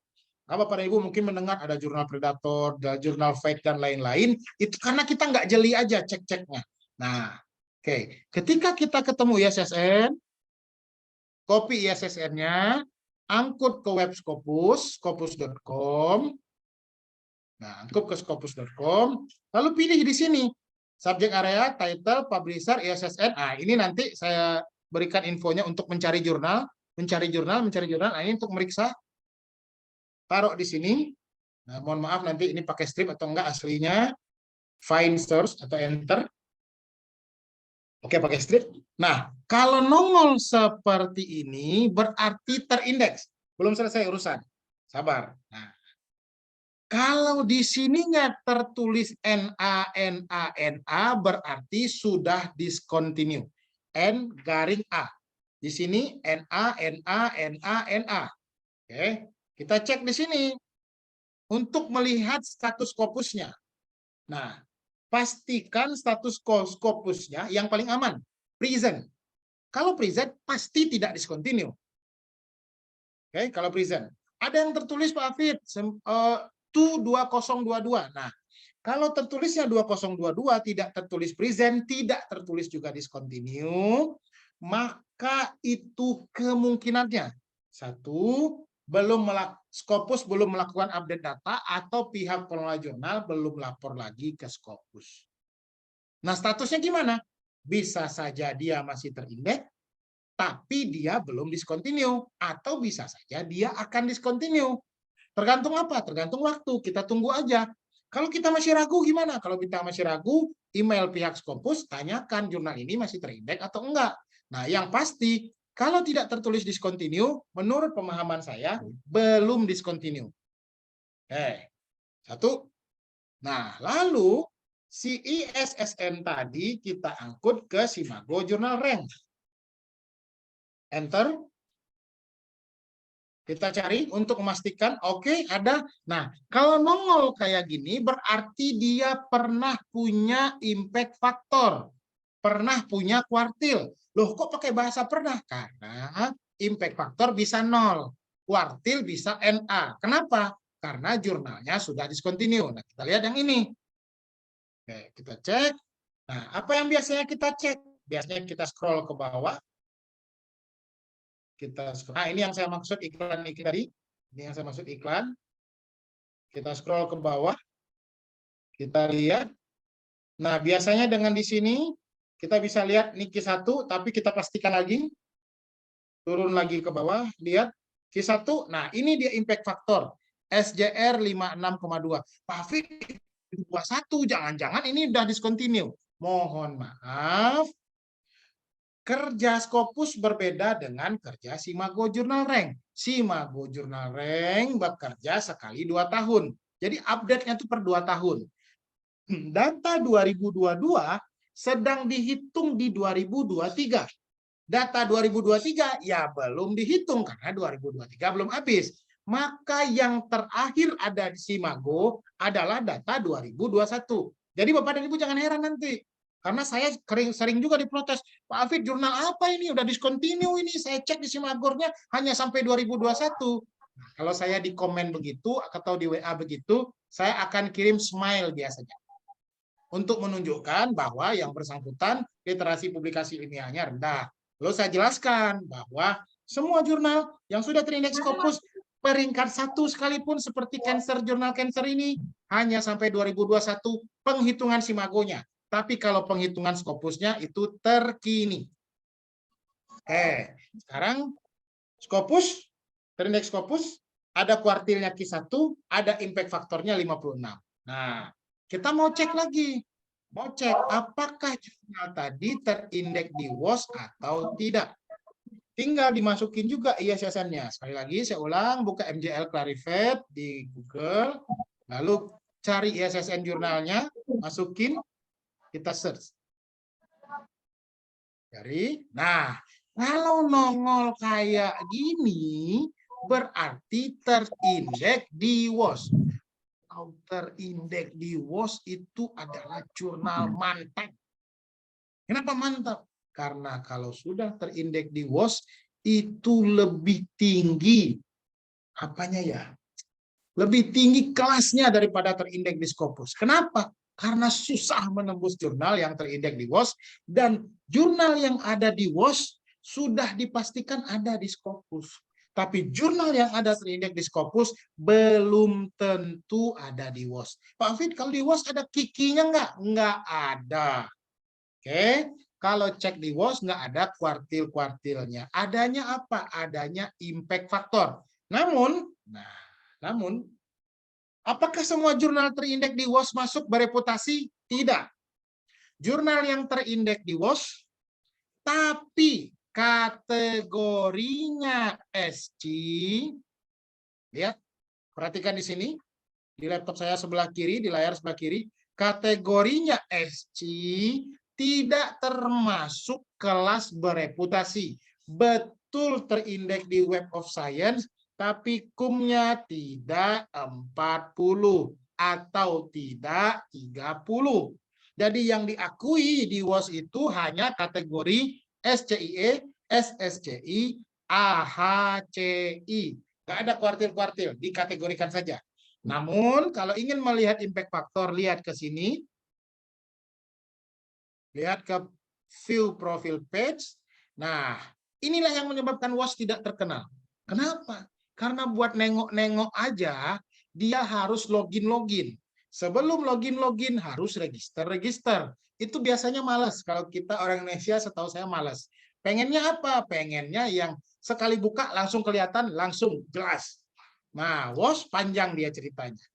Oke, setelah kita register, kita login, barulah kita bisa memeriksa apakah jurnal tadi terindeks di WOS atau tidak, berapa impact faktornya.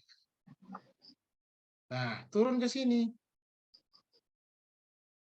Mana dia? JCE, Journal Citation Report. Oh, JCR subscription not active. Nggak bisa saya lihat impact faktornya. Oh, bentar. Oh, bisa-bisa. Ini dia, mohon maaf. Nah, ini impact faktornya.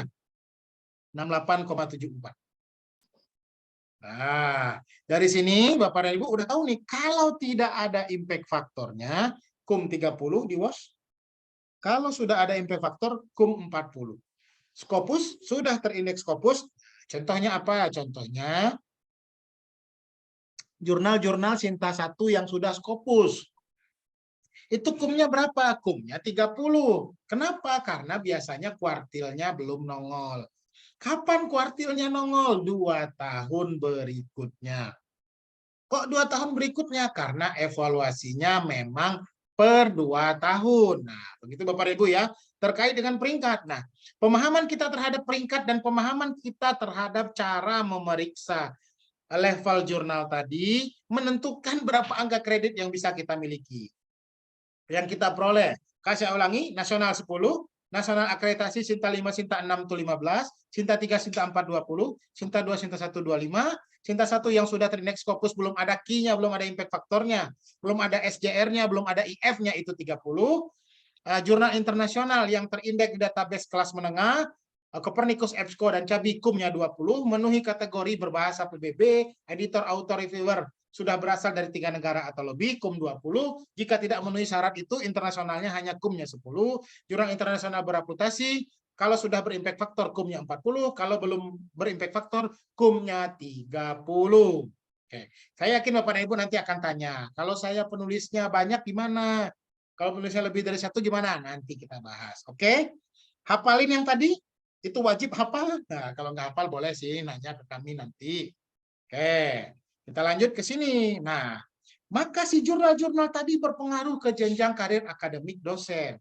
Saya ingin tegaskan kepada Bapak dan Ibu, karir akademik dosen bukanlah menjadi kaprodi, menjadi sekprodi, menjadi wakil dekan, menjadi dekan, menjadi rektor, menjadi wakil rektor. Itu bukan karir akademik dosen. Karir akademik dosen, asisten ahli 150, lektor 200, lektor 300, lektor kepala 400, lektor kepala 550, lektor kepala 700, guru besar 850, guru besar 1050. Yang angka-angka ini Pak Afid apa nih? Nah, misalnya Bapak dan Ibu baru jadi dosen, itu adalah angka kredit atau KUM-nya. Oke, maka penjenjangan ini menentukan syarat khusus dan syarat pelengkapnya. Nanti kita tunjukkan simulasinya. Kita lanjut dulu. Kalau baru diangkat ijazahnya S2 gimana? Nah, kalau baru diangkat ijazahnya S2, belum pernah jadi dosen sebelumnya, belum memiliki JAPFUNG, JJA, macam-macam lah. Intinya mah jabatan fungsional itu diangkat sebagai asisten ahli 150. Langsung, biasanya langsung. Tapi kadang-kadang kampus atau LLDikti atau Koperdais juga minta jurnal. Jurnal apa levelnya? Sebetulnya kalau di aturan jurnal nasional saja cukup. Berapa biji? Sebiji juga cukup kalau di aturan. Tapi kadang-kadang kampus ingin memotivasi dosennya, kadang diminta 2, kadang diminta Sinta 5, kadang diminta Sinta 6. Maklumi saja. Tapi kalau di aturan nasional cukup. Oke, lanjut. Dari asisten ahli, jenjang berikutnya ada lektor 200, ada lektor 300. Loh, kok ada lektor 200, ada lektor 300? Betul, itu opsional. Bolehkah asisten ahli 150 langsung ke lektor 300? Boleh. Ah, Pak Hafid nggak lektor 200 dulu? Boleh dilewatin. Asal apa? Asal angka kreditnya cukup. Asal apa lagi? Asal diusulkan. Kalau nggak diusulkan ya tetap aja nggak bisa. Nah, kalau saya bilang bahasa diusulkan berarti disetujui oleh pimpinan. Kecuali di kampus itu nggak boleh langsung ke 300. Tapi itu aturan kampus ya, bukan aturan pemerintah pusat, aturan kementerian nggak gitu. Boleh langsung lektor 300. Asisten ahli langsung lektor kepala boleh nggak? Kalau di aturan yang lama boleh. Kalau di aturan yang akan keluar, konon kabarnya akan dihapus loncat jabatan. Tapi konon kabarnya. Kalau menurut Pak Hafid gimana? AA langsung ke LK? Jangan. Ya, jangan. Reguler aja. Kenapa? Janganlah pokoknya. Kenapa? Janganlah pokoknya. Kenapa? Jangan. Intinya jangan. Ya, kecuali sih. Kenapa? Apa ya? Gak usah buru-buru lah, santai aja kalau baru jadi dosen. Gak usah pengen cepet LK, nanti nggak enak dilihat senior. Wah, Pak Hafid nih senior. Jadi dosen itu pekerjaan yang berhubungan dengan hubungan manusiawi, hubungan silaturahmi. Ada baiknya etika tetap harus dijaga, adab tetap harus dijaga. Tapi kan itu menghambat karir, ya sudah terserah. Pokoknya kalau menurut saya, kalau nggak dibutuhkan loncat, jangan loncat. Itu menurut saya pribadi.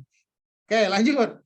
Kalau sudah lektor, misalnya lektor 200 diangkat dalam posisi ijazah doktor, berarti otomatis lektor 200. Kalau lektor 200 harus langsung lektor 300 enggak?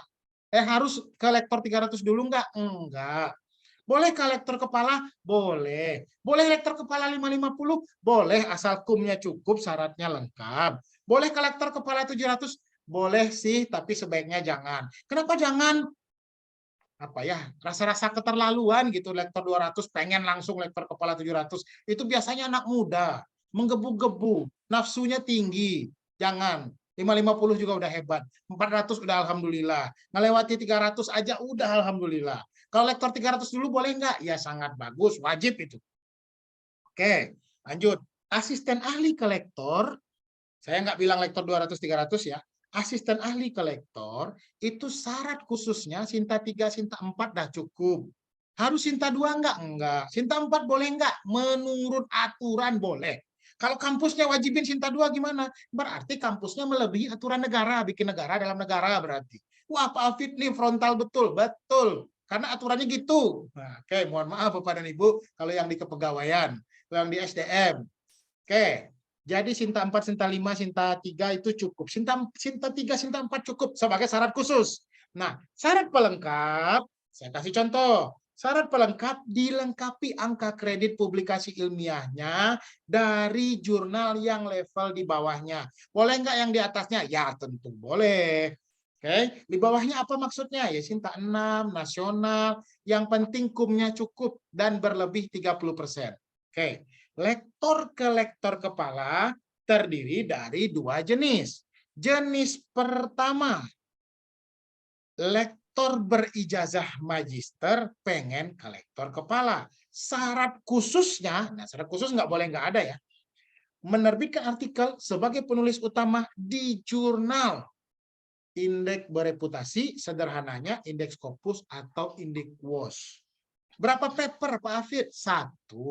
Kalau saya nulis berlima boleh nggak? Boleh. Yang penting Bapak atau Ibu sebagai penulis utamanya. Apa itu penulis utama? Penulis pertama plus emailnya yang digunakan untuk berkorespondensi. Ditunjukkan dengan bukti korespondensi memakai email atas nama Bapak dan Ibu. Saya bilang atas nama ya, saya berikan contoh. Pak Budi Saharudin. Budi Saharudin, submit paper. Nah, email yang digunakan sebaiknya memang budisaharudin@gmail.com. Jangan pakai cowok ganteng 2023@gmail.com. Jangan. Susah membuktikan itu email milik Anda. Harus email milik kampus enggak? Kalau di aturan enggak. Oke, lanjut. Kalau lektor, posisi magister, ke lektor kepala, wajib Scopus. Nah, kalau lektor, posisi ijazah terakhirnya doktor ke lektor kepala minimal Sinta 2. Boleh diganti dengan Scopus? Boleh. Sebagai penulis utama. Ke lektor kepala 700 boleh nggak? Boleh, asalkan kum pelengkapnya cukup. Oke, lanjut. lektor kepala ke guru besar. Pak Hafid, saya baru lektor kepala 400. Boleh nggak ke guru besar? Boleh, asal masa kerjanya udah lewat dari 10, 11, 12 tahun. Kalau belum lewat, tunggu. Wah, saya pengen sekarang. Jangan, sabar. Nah, lektor kepala 400 boleh ke GB 850? Boleh. LK 550 boleh ke GB 850? Boleh. LK 700 wajib hukumnya. Oke, LK 700 mah udah wajib. LK 550 mah udah harus berpikir. Oke. Syarat khususnya menerbitkan artikel sebagai penulis utama di jurnal indeks bereputasi, _2. Contohnya indeks Scopus atau indeks WOS dengan impact faktor. Bukan Ki lagi ya, bukan Q3, Q2, Q1, Q4, udah lewat. Dengan impact faktor minimal di atas 0,1. Boleh Q4 Pak Hafid? Boleh. SJR-nya 0,13 boleh nggak? Boleh. Oke, kalau di WOS 0,01, 0,1. Oke, nggak harus Q3. Nggak harus Q3. Percaya saya nggak harus 3. Kalau nggak percaya buka aja aturannya, buka POPAK. Nah, Bapak dan Ibu itu syarat khusus. Nah, angka kreditnya harus dilengkapi dengan syarat pelengkap. Saya berikan contohnya habis ini. Oke, lanjut. Simulasi dan tanya jawab. Saya simulasikan. Oke, saya simulasikan untuk Bapak dan Ibu. Misal, nama Budi Hendarsyah. Pangkat sekarang. Apa ya yang agak susah? Lektor 200. Nah, target lektor kepala 550 biar mantap. Lektor 200 ke lektor kepala 550. Oke, kita sekarang menyusun roadmap-nya Bapak dan Ibu ya. Oke.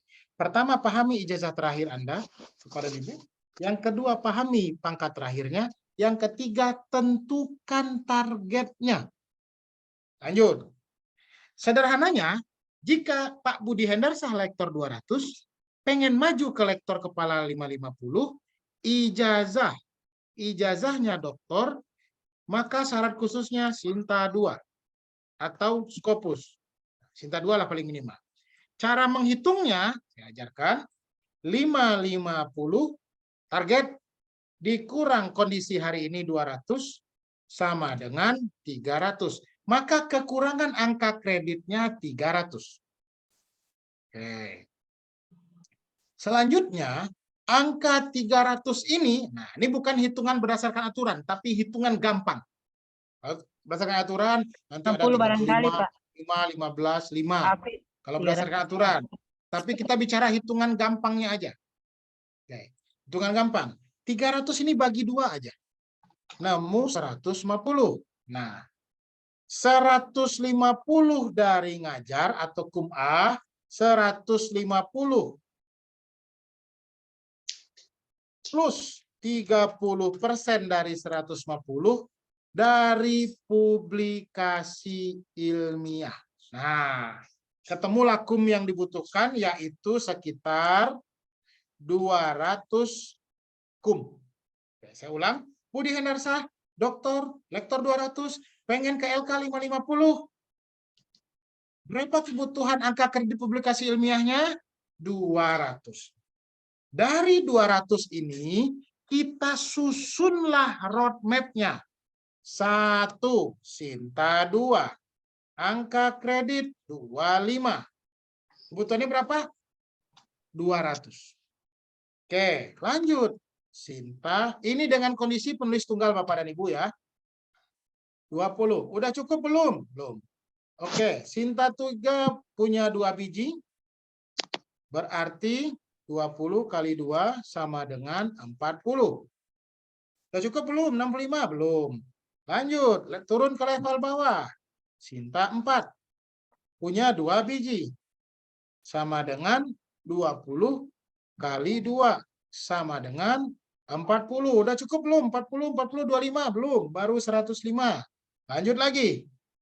Sinta 5. Sorry. Sinta 5. Terbit 2 artikel juga. Berarti 2 kali 15 sama dengan 30. Udah cukup belum? Belum. Lanjut. Sinta 6. Terbit 2 artikel juga. Sama dengan 2 kali 15 poin. Sama dengan 30. Kita hitung udah cukup belum? 40 tambah 40, 80 tambah 60, 140 tambah 25, 165. Masih kurang 35. Lanjut lagi. Nasional. 3 artikel. Sip. Sama dengan 3 kali 10 sama dengan 30. Total sama dengan 195. Koreksi saya kalau salah. 40 tambah 40, 80 tambah 60, 140 tambah 30, 170 tambah 25, 195. Nah, kalau 200 yang butuh kita punya 195 cukup. Oke. Maka inilah roadmap yang harus ditempuh oleh Dr. Budi Hendarsa. Jika pengen dari lektor 200 langsung ke 550. Kalau ke 400 gimana? Tinggal dikurangin saja kebutuhannya. Yang pasti Sinta 2-nya nggak boleh geser. Sinta 3, 4, 5, 6 nasionalnya boleh geser nggak? Boleh. Boleh diganti buku nggak? Boleh. Yang penting syarat pelengkap kumnya cukup. Oke? Saya ulangi, yang penting syarat khusus harus ada 1. Lalu kalau syarat pelengkap, Pak Fit, saya berat Sinta 3. Saya Sinta 4 aja 4 biji gimana? Boleh. Sinta 6 aja 4 biji gimana? Boleh. Bebas kalau bagian itu. Nah, jika sudah memiliki roadmap seperti ini, dari mana memulainya? Jika Pak Budi Hendarsa adalah dosen yang pemula dalam bidang publikasi ilmiah, mulailah dari jurnal nasional. Enggak Sinta 2 Pak Afid, kalau pemula aja. Nanti patah semangat, kena reject, nangis, KO, pundung. Susah nanti, membangkitkan semangatnya susah. Jadi kalau naik pangkat tuh modal utamanya semangat dulu. Oke? Kita contoh kasus kedua. Contoh kasus kedua. Budi Hendarsa. Sudah LK 550. Lalu Budi Hendarsa pengen ke GB 850. Pak Afid, GB 1050 aja lah. Ada juga yang kayak gitu, tapi biasanya saya marahin. Udahlah, nggak usah banyak gaya. GB 850 lolos aja udah sujud syukur kita. Nggak usah GB 1050. Tapi usulannya kalau kumnya banyak boleh nggak? Boleh aja. Tapi pasang target dalam hati cukup GB 850. Oke. Karena targetnya GB 850, syarat tambahan ke guru besar. 1, masa kerja minimal 10 tahun. 2, ijazah doktornya sudah pasca 3 tahun. Misalnya doktor tahun 2023, berarti 2026 baru memenuhi syarat. Lanjut. Ada syarat khusus tambahan. 1, membimbing menguji mahasiswa doktor ditunjukkan dengan bukti kinerja paripurna. Apa itu? Foto membimbing, foto menguji, resume disertasi. Berapa mahasiswa? Seingat saya 2-3. Kalau nggak salah 3. Koreksi kalau salah. Pilihan pertama. Syarat khusus tambahan. Kalau syarat khusus tambahan ini nggak ada gimana? Nggak bisa. Opsi kedua. Menjadi reviewer di jurnal internasional bereputasi, minimal 2 jurnal, ditunjukkan dengan bukti kinerja yang paripurna. Bukti kinerjanya seperti apa? Undangan Anda menjadi reviewer, bukti permintaan Anda nge-review, dan komentar review Anda, mana papernya, sudah terbit apa belum. Oke, 2. Apakah nama kita harus ada di reviewer board? Menunjukkan kita sebagai reviewer? Tidak. Yang penting ada buktinya. Buktinya dari mana? Ya invitation review. Misalnya Bapak dan Ibu mendapatkan undangan mereview dari jurnal-jurnal internasional bereputasi Q1. Nah, itu bisa. Opsi ketiga, mendapatkan bantuan hibah penelitian yang ditunjukkan dengan bukti kinerja. Mulai dari SK sampai proses-proses lainnya. Itu syarat khusus tambahan, silakan dilengkapi, dicari jalannya kalau Bapak dan Ibu pengen jadi GB. Lanjut. Nah, untuk urusan publikasi ilmiahnya, satu yang kita anggap yang sederhana aja, paling mudah, yang paling mudah. Ya, paling mudah antara Scopus dan WAS yang paling mudah ya Scopus. Satu Scopus. Oke. Sekarang kita hitung. 850 dikurang posisi terkininya 550. Jaraknya ada 300, 150 dari ngajar, 150 dari publikasi ilmiah, plus 30%. Oh ya, 30% itu apa Kang Hafid? 30% itu kita harus melebihkan. Kenapa melebihkan? Karena saat publikasi ilmiah kita itu diperiksa oleh TPA KGB, tidak akan diberikan angka kredit penuh. Apa itu angka kredit penuh? Saya bilang tadi, Sinta 225, itu nilai yang paling penuh, nilai maksimal. Nah, sementara dalam pengalaman kami, amat sangat jarang bahkan tidak pernah diberikan nilai maksimal. Selalu diberikannya nilai pesimis. Misal, Scopus maksimal 40, dikasih nilai 28, 27. Kok gitu? Ya suka-suka yang nilai lah. Sama kayak Bapak dan Ibu, kalau nilai esai mahasiswa, suka-suka aja itu kan, nggak bisa diukur. Oke, kita lanjut ke sini. Jadi kebutuhannya 200 kum, satu. Syarat khusus adalah Scopus, penulis tunggal 40. Nah, ada syarat wajib yang tidak tertulis di aturan tapi selalu diminta. Apa itu? Sinta 2. Oke, jadi Sinta 2 harus ada sebagai penulis pertama, penulis utama. Oke, lanjut. Kebutuhannya 200, Scopus 40, Sinta 2 25, 65. Nah, Sinta 3 harus ada. Harus ada. Kenapa? Karena Bapak dan Ibu kan mau jadi profesor. Masa ya tiba-tiba punya Scopus, nggak pernah punya Sinta 5, 4, 3, aneh. Kelihatan nanti dibantu orang. Jangan. Harus gagah Google Scholar-nya, Sintanya harus gagah. Harus terlihat pernah berproses dari bawah. Kalau langsung Scopus gimana? Ya boleh aja sih. Cuman kalau ditanyakan ke kami, menurut pendapat kami demikian. Oke, kita hitung kalau kita pakai formasi gini.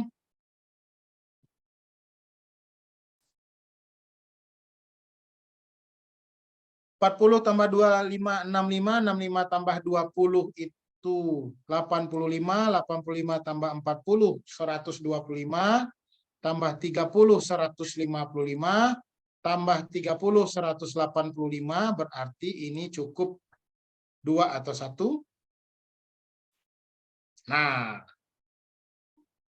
total 205, biar gagah. Berarti roadmap publikasi ilmiahnya, kalau seseorang itu lektor kepala dan sudah doktor dan masa kerja sudah lewat dari 10 tahun, misalnya 13, 14, 15 tahun, doktornya sudah 3 tahun yang lalu, ijazahnya terbit, maka sudah selayaknya KGB, sudah selayaknya bermimpi ke GB dan harus menjadi GB. Maka dari itu buatlah roadmap-nya. Nah, bekerja menerbitkan artikel di Kumbe berdasarkan roadmap ini. Miliki roadmap ini masing-masing. Dimulai dari level terbawah. Pak Hafid, saya nasional udah pernah, lanjut ya Sinta 6. Pak Hafid, saya Sinta 6, Sinta 5 udah ya lanjut Sinta 4. Pak Hafid, saya Sinta 3 udah lanjut Sinta 2. Pak Hafid, saya Sinta 2 udah lanjut Scopus. Pak Hafid, saya udah punya Scopus, usurkan. Tapi saya nggak pede, nggak perlu pede-pedean. Kenapa? Karena kenaikan pangkat itu Bapak dan Ibu, nih catat omongan saya baik-baik, tapi ini omongan konsultan ya, bukan omongan orang kementerian, bukan omongan orang kementerian, ini omongan konsultan. Kenaikan pangkat itu bukanlah urusan integritas, kualitas, reputasi. Bukan, percaya saya. Kenaikan pangkat akademik itu urusan administratif. Kalau administrasinya bagus, syarat-syaratnya lengkap, insya Allah maju dapat diraih pangkat yang dituju. Tapi sehebat apapun Bapak dan Ibu, misalnya ngajar hebat, diundang seminar di mana-mana, laku pokoknya diundang seminar. Tapi kalau urusan administrasi ini nggak benar, nggak bisa juga naik pangkat. Oke Bapak dan Ibu, itu materi singkat dari saya, masih 8.18, kita masih punya waktu untuk tanya jawab. Nah sebentar. Saya stop share. Sebentar, saya coba panggil dulu. Pak Irwandi masih ada, Pak Irwandi? Saya coba cek-cek dulu supaya Pak Irwandi, biar saya minum Bapak dan Ibu.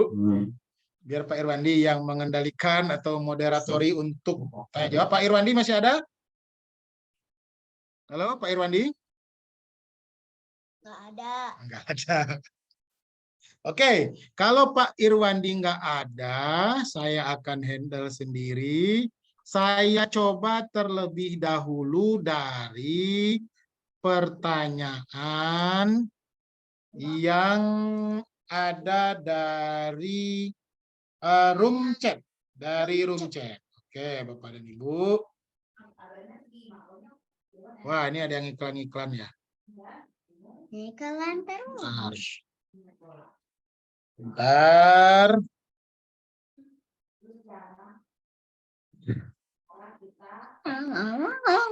Oke, Bapak dan Ibu. Nah, ini mumpung Bapak dan Ibu hadir, nah, pasti Bapak dan Ibu yang sudah ada di grup-grup saya juga hadir.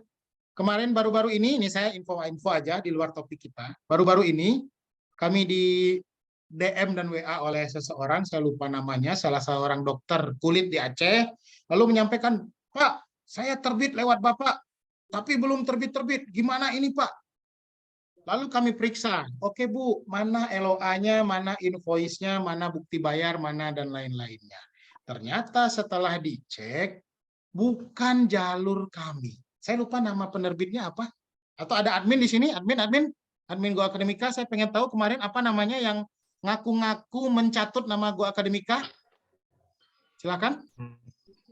Apa namanya penerbitnya? Atau konsultannya? Nah, ini untuk Bapak dan Ibu. Bapak dan Ibu, sengaja saya sampaikan karena banyak yang mengaku-ngaku dan banyak yang tertipu dan tahun kemarin ada yang ketipu, tahun sebelumnya ada yang ketipu. Jadi hati-hati yang ngaku-ngaku.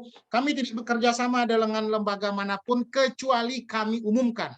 Jadi kalau ada yang mengumumkan tapi bukan kami yang mengumumkan, jangan dipercaya. Udah ada admin? Apa nama lembaganya? Oh iya, ada publishing. Apa? Apa nama lembaganya? Boleh disebutkan yang ngaku-ngaku kemarin? Publishing. Publishing. Di publishing. Di atau dip? Publishing. D. Tolong diketikin di chat ya. Tolong diketikin di chat. Oke, Bapak dan Ibu, sekali lagi berhati-hati bagi yang mengaku-ngaku atau bagi penumpang gelap. Kami ngadain Zoom gratis, ada yang join, lalu promosi-promosi. Sekali lagi, semua yang tidak berada di bawah kendali Go Akademika, kalau Bapak dan Ibu tertipu, saya tidak ikut bertanggung jawab. Oke, saya akan coba jawab pertanyaan Bapak dan Ibu. Boleh tanyakan apa saja. Kecuali komplain, Pak Afid, respon adminnya lambat. Nanti saya jelasin. Oke, karena isu pubertas hadir. Saya Putri izin bertanya, untuk bikin buku jurnal berapa ya? Maaf ya, saya masih baru. Apa ada tempat bimbingan? Dari Putri Legok ini. Untuk bikin buku atau bikin jurnal, apakah ada bimbingannya? Ada. Bu Putri Legok ini boleh kontak admin kami. Nah, itu di nomor itu 0812 1403 8443 atau admin kedua 0812 1489 9069. Komserva bukan bagian dari kami Bapak dan Ibu ya. Komserva.publikasiindonesia.id bukan bagian dari kami. Saya sampaikan ya, kalau ada yang ketipu-ketipu oleh orang ini, oleh lembaga ini, kalau ada ya, kalau ada, kami tidak bertanggung jawab. Diva Pustaka bukan bagian dari kami. Ini saya harus frontal-frontal aja nyebutinnya karena pelaku-pelakunya banyak juga yang bermain di lapak-lapak kami, di area kami. Apakah ada? Oh, sharing rekaman ada. Rekamannya akan kami upload di YouTube dan link YouTube-nya akan kami share di grup. Udah buta sekali. Mohon bimbingannya sampai publish ke Sinta 6. Pak Denny Putra, gampang Pak. Oke Pak, tinggal kontak admin Pak. Nah, ini Ari Unsam 350 Pak Denny Putra. Itu yang Sinta. Oke. Itu yang Sinta apa wajib tulis 1 Pak? Oke. Bu Mia Aina, jika jurnal Sinta itu dijadikan sebagai syarat khusus, saya beri contoh, Bu Mia butuh Sinta 2 untuk kolektor kepala. Nah, jika dijadikan syarat khusus, kata kuncinya ya, maka wajib sebagai penulis utama. Hati-hati, bukan penulis satu. Apa itu penulis utama? Yang nama penulisnya diletakkan di urutan pertama dan email korespondensinya menggunakan nama Bapak dan Ibu. Hati-hati, barangkali Bapak dan Ibu kolaborasi, dibantu oleh teman, Bapak dan Ibu diberikan posisi penulis 1, tapi emailnya email penulis 3. Tidak bisa dipakai sebagai syarat khusus. Oke. Kalau syarat tambahan boleh nggak? Boleh. Dapat kumnya beda nggak? Tetap aja sebagai penulis 1. Pak, kalau roadmap AA lalu ada ijazah S3. Oke, nah. Dari Ibu G7 Dian Yulistarini. Oke. Pastikan dulu Bu, AA-nya pengen kemana? Lalu apakah ijazah S3 berpengaruh untuk AA naik kolektor? Untuk publikasi ilmiah, ijazah, kum ngajar, nggak ngaruh. Untuk publikasi ilmiah. Karena jadi Bapak dan Ibu harus hafal nih, mana yang kum A, mana yang kum B, mana yang kum C. Yang kum B itu yang susah. Kalau kum A gampang, serahin ke kepegawaian beres. Pak nanya, kalau corresponding author apakah dihargai sama dengan penulis utama? Oke, lanjut. Misal contoh kasus, Bu Florensa sebagai corresponding author tapi penulis 2, bukan penulis pertama. Bisa nggak artikel itu dijadikan sebagai syarat khusus? Tidak bisa. Yang bisa, urutan nama penulisnya paling awal, emailnya atas nama penulis pertama tadi. Itu memenuhi syarat khusus. Kalau saya penulis kedua, lalu emailnya pakai email saya, rugi. Penulis keduanya rugi sebagai corresponding author, nggak bisa pakai sebagai syarat khusus. Kumnya gimana? Kumnya sama-sama aja. Mau corresponding, tidak corresponding author, sama aja kumnya. Simulasi dari lektor 200 ke lektor kepala 400 jenjang S2 gimana? Oke, gampang. Lektor kepala 400 dikurang dengan 200, sisa 200 bagi 2. 100-nya dari ngajar, 100 dari publikasi ilmiah. Tapi hitungan POPAK-nya ada 35%, lupakan, biar mudah ngitungnya. Oke, 100 plus 30% berarti 130. Nah, 130 rumuskan syarat khususnya. Kalau magister, berarti Scopus. Oke, 130 dikurang Scopus 1, 40. Sisa 90. Nah, 90 tadi, Sinta 3, 1, 20. Sinta 4, 1, 20. Sinta 5, 1, 15. Berapa? 55. Sinta 6, 1, 15. Berapa? 65 tambah 15, 80. 80 tambah 40 ada 120. Cukup. Berarti Scopus 1, Sinta 31, 41, 51, 61. Beres. Oke, rumusnya yang target dikurangi dengan pangkat sekarang, angka kredit sekarang. Bagi 2, separuh dari ngajar, separuh dari publikasi ilmiah, plus 30%.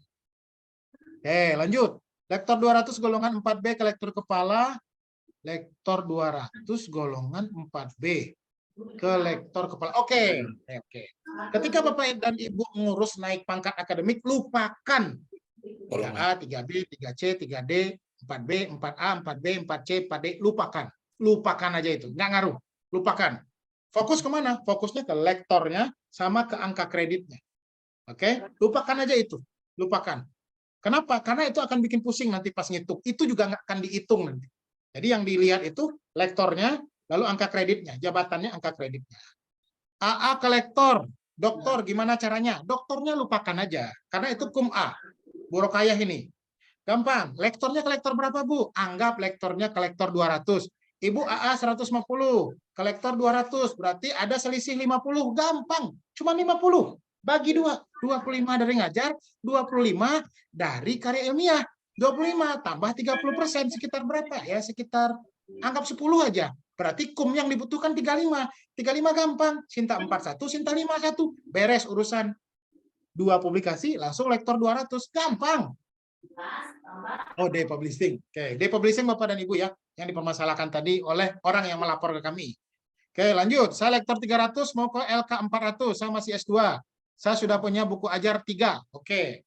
Pak Nana Suryana, saya berharap buku ajarnya berbeda tahunnya.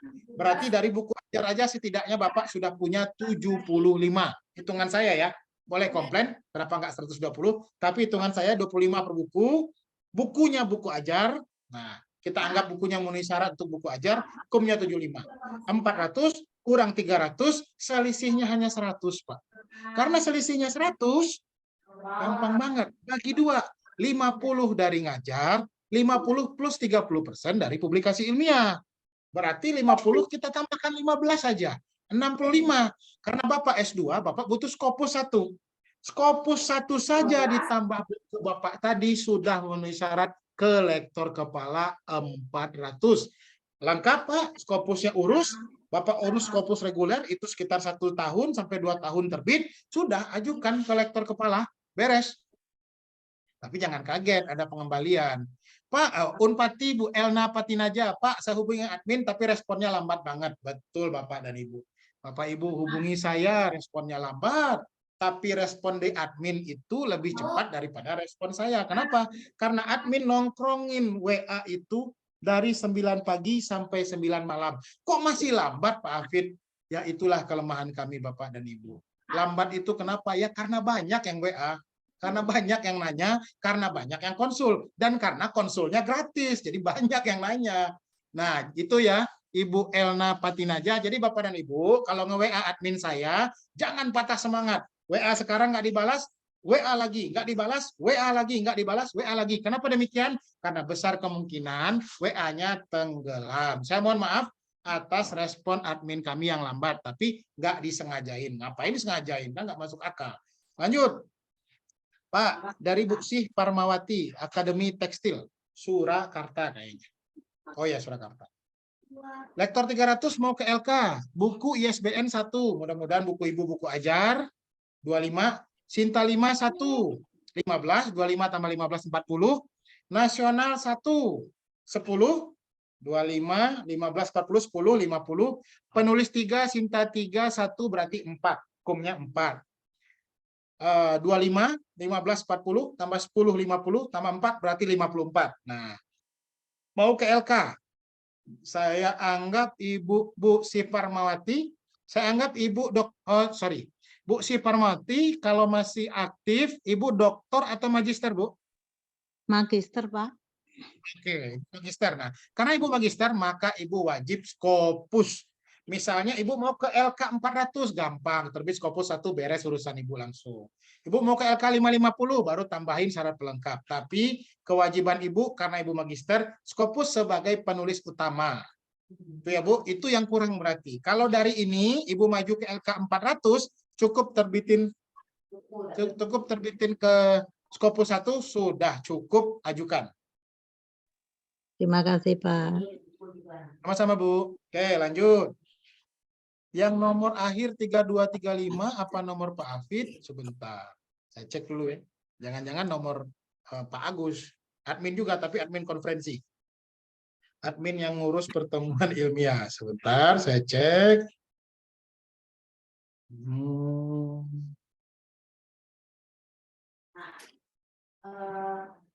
0894 Agus, satu lagi.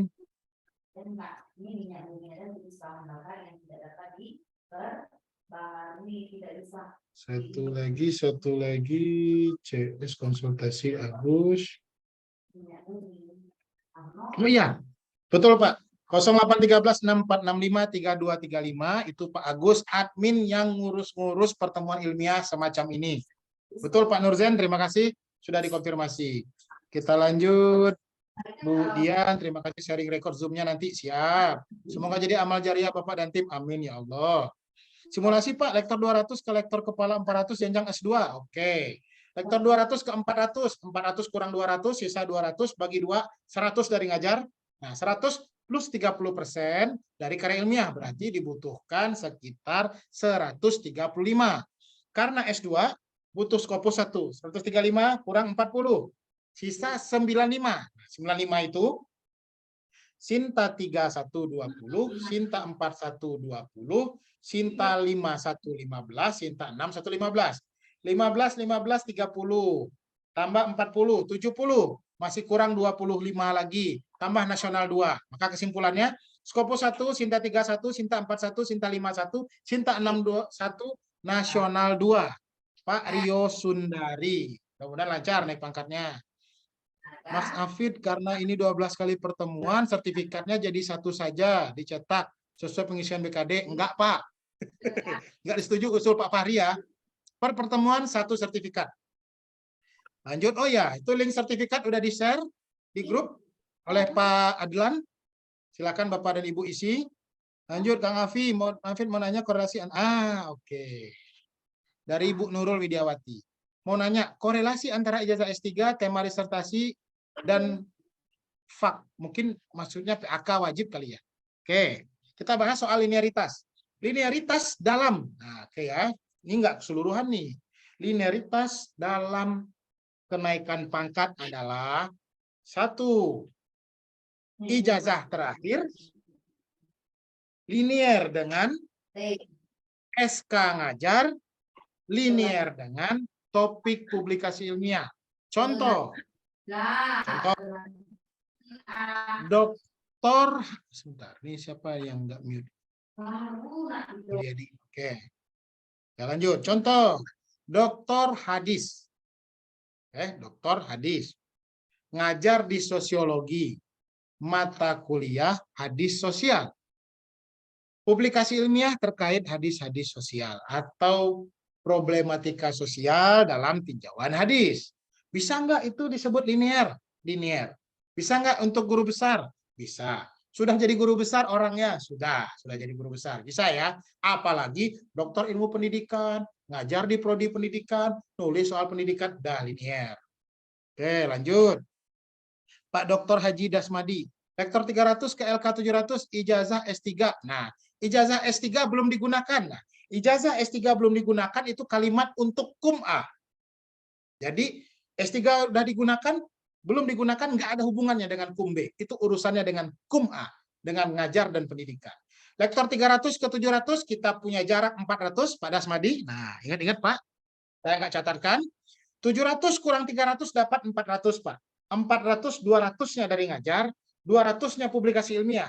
Yang 200 ini tambah 30%. Nah, 30% kita anggap aja 260 berarti kebutuhan Bapak. Dari 260 tadi, kita jabarkan. Pertama Sinta 2, Pak. Nah, pertama Sinta 2. Sinta 2 itu dapat 25. Nah, sisanya yang 235 tadi, Bapak jabarkan satu persatu per level publikasi ilmiah. Jika per level itu 1 nggak cukup, maka jadikan 2. Wah, banyak Pak Afid. Nah, lektor 300 ke LK 700, menurut hitungan saya kasarnya itu mendekati 11 atau 12 perlu publikasi ilmiahnya. Oke, lanjut. Nggak diuraikan Pak Afid? Enggak lah. Tadi kan saya udah kasih tahu berapa angka kredit pernya, per levelnya. Pak izin bertanya, saya misal S2, saat ini disarankan menulis artikel Sinta. Yang saya tanyakan, setelah publis Sinta, saya menjadi dosen. Oke. Memiliki publikasi ilmiah yang terbit sebelum SK dosen keluar, apakah bisa dihitung? Tidak dihitung. Gitu Pak Gema ya. Memiliki publikasi ilmiah yang terbit sebelum SK dosen tetap nongol, terbit, terhitung, TMT, tidak dihitung sebagai angka kredit. Tapi sebagai reputasi publikasi ilmiah, tetap dihitung, tetap masuk Google Scholar dia, tetap masuk Sinta dia, tetap dapat peringkat Sinta, skor Sintanya tetap naik. Oke, lanjut. Lektor 300 mau ke LK 400, ijazah terakhir S2, pendidikan matematika. Tolong bantu proses publish dan Japfung. Japfungnya nggak saya yang nerbitin Bu Vika, jadi nggak bisa saya bantu. Saya bantu Ibu bimbingan aja, konsul aja bisa. Bimbingan terbit artikel itu bisa. Oke. LK 400 dari lektor 300 gampang. Skopus 1.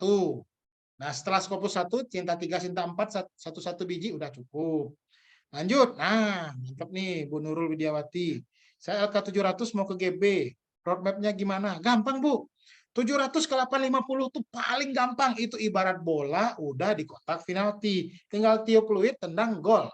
Permasalahannya ada banyak syarat untuk tiup fluidnya. 1, Ibu lengkapi syarat khusus tambahan tadi. Nguji, bimbing, mahasiswa S3, bukti kinerja lengkap mulai dari awal foto-foto sampai beres. Oke.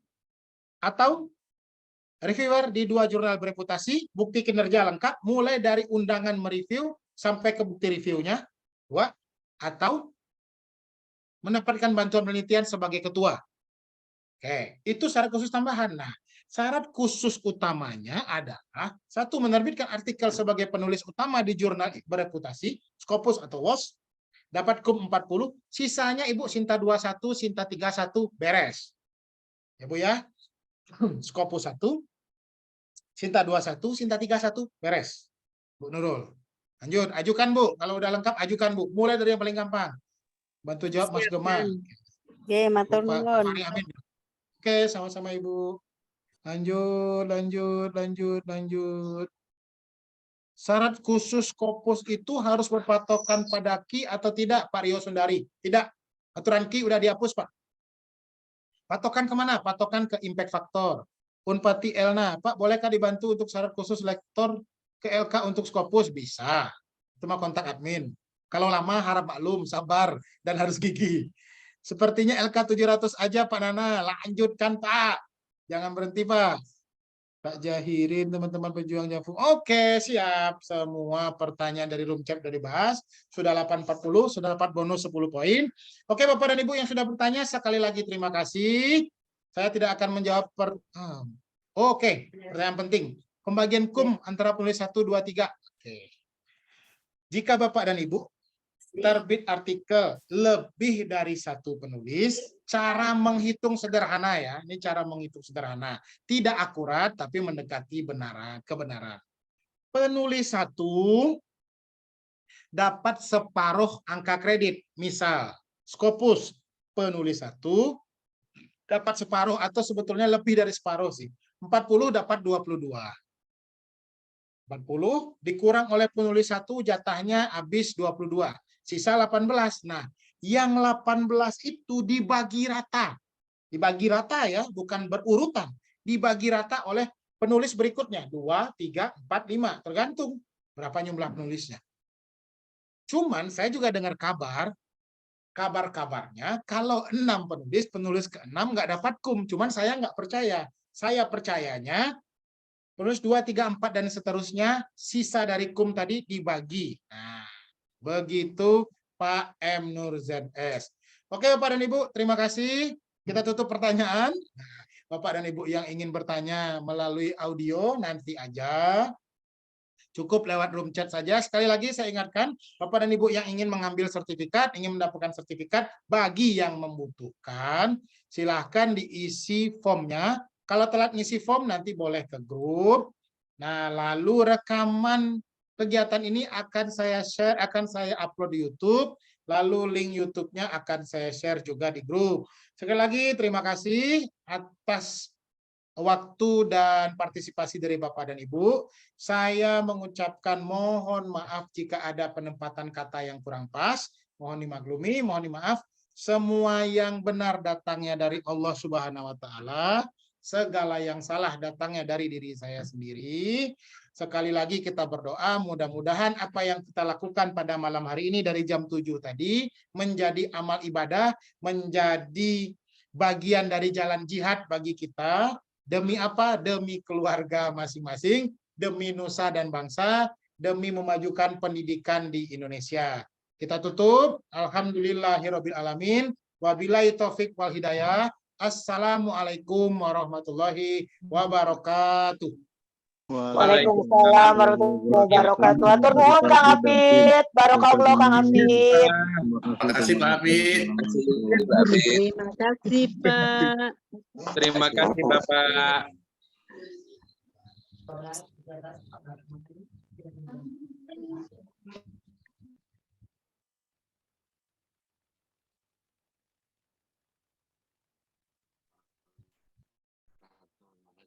It